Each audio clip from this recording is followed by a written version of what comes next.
Então, falar de storytelling, falar de fotografia e falar de as duas coisas juntas, né? A primeira coisa importante quando a gente fala de storytelling é entender, né, que apesar de todo mundo achar que storytelling é uma coisa só, né, ou storytelling, na verdade são duas, é o story e é o telling. São coisas diferentes, que são processos diferentes feitos em momentos bem distintos, assim, até de criação, de produção, de desenvolvimento.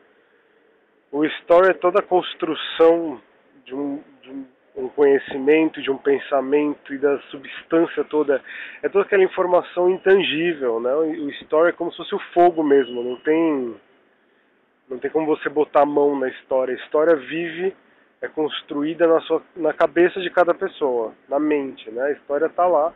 Cada pessoa tem uma versão da história na própria cabeça. Cada pessoa, tendo ou não lido o livro das Mil e Uma Noites, tem uma versão do que é as Mil e Uma Noites na cabeça. E o telling é a narrativa em si, é o que você pode tocar, é o livro, é o filme, é quando alguém vai e conta uma versão, tudo isso é o telling, é a narrativa.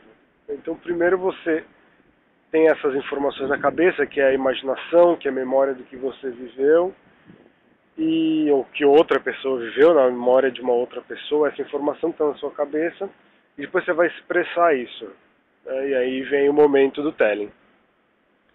E quando a gente fala em fotografia, né, a fotografia é extremamente ligada, porque também não deixa de ser uma forma narrativa de todas. Assim como um romance, um livro é uma forma narrativa, a foto também é uma forma narrativa, uma forma de contar a história. Não é por acaso que o cinema, né, existe um diretor de fotografia, um cara que é especializado na fotografia, porque uma parte da história vai ser contada pela fotografia. E a fotografia em si, sozinha, também pode ganhar muito com o pensamento todo de construção de história por trás. Então, muito mais do que clicar uma cena é você pensar na história que está sendo composta ali. Então, quais são os elementos que vão aparecer, né? Que recorte da narrativa você vai fazer. Bom, mas enfim, a primeira coisa importante em termos de storytelling, fotografia, é pensar na questão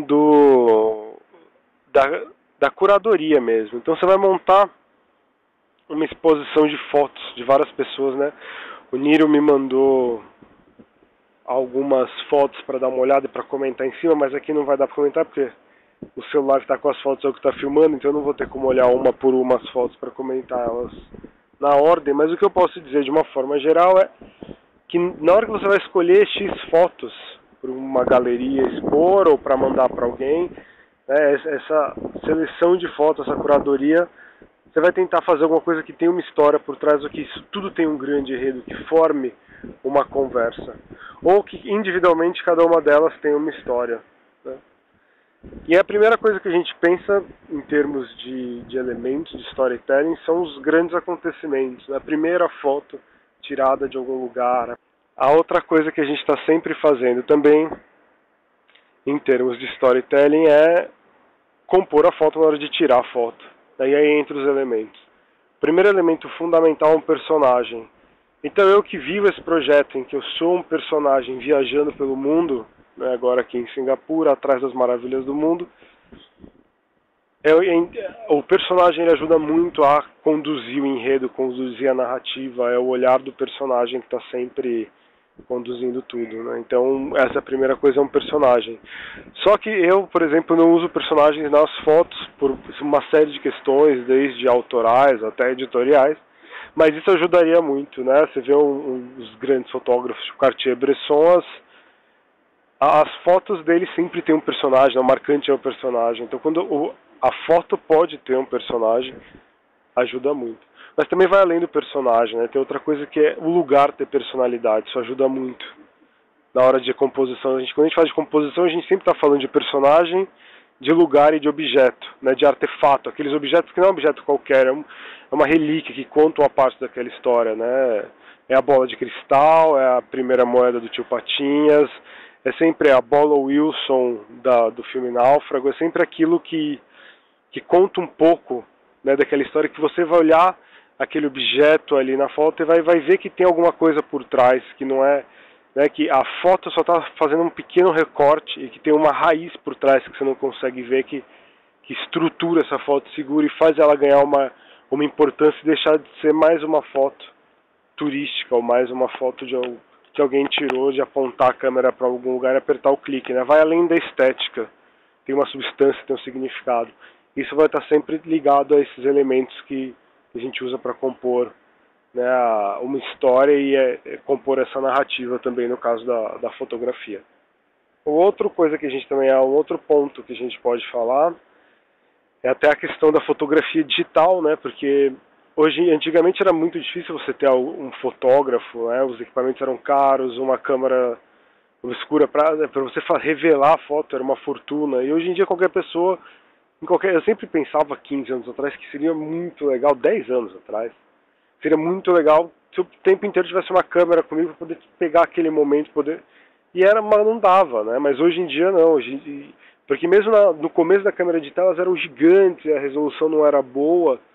Hoje em dia você tem um celular que tem uma resolução fantástica, que você consegue imprimir um outdoor com uma foto do celular, e que dentro do próprio celular tem um monte de recurso de Photoshop, de edição, de preparação, que é uma coisa impensável, né? Você tem um estúdio inteiro no seu bolso, e isso faz com que todo mundo, de certa forma, tenha ferramentas para se tornar um fotógrafo.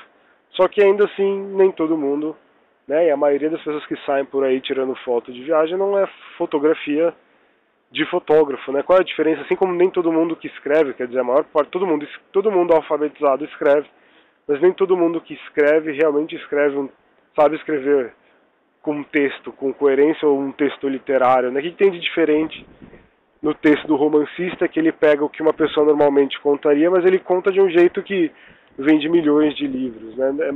Não é só a imaginação dele para criar a história, também como ele vai contar.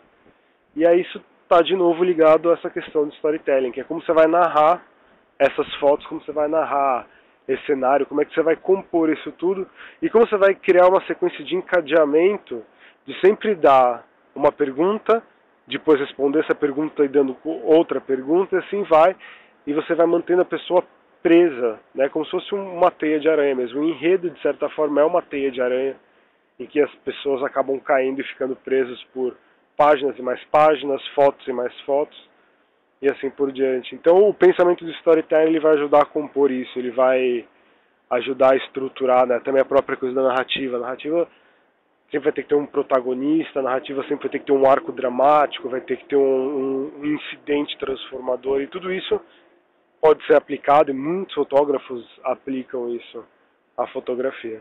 Acho que os 10 minutos que eu tinha para falar estão basicamente estourados, deixa eu ver. 10 minutos estourados, mas eu acho que a ideia geral é essa, né? Depois a gente pode ter outras conversas e aprofundar mais. Então, muito obrigado, Alniro, pelo convite, né? E espero que seja bem proveitoso para todo mundo. Um grande abraço. Tchau, tchau.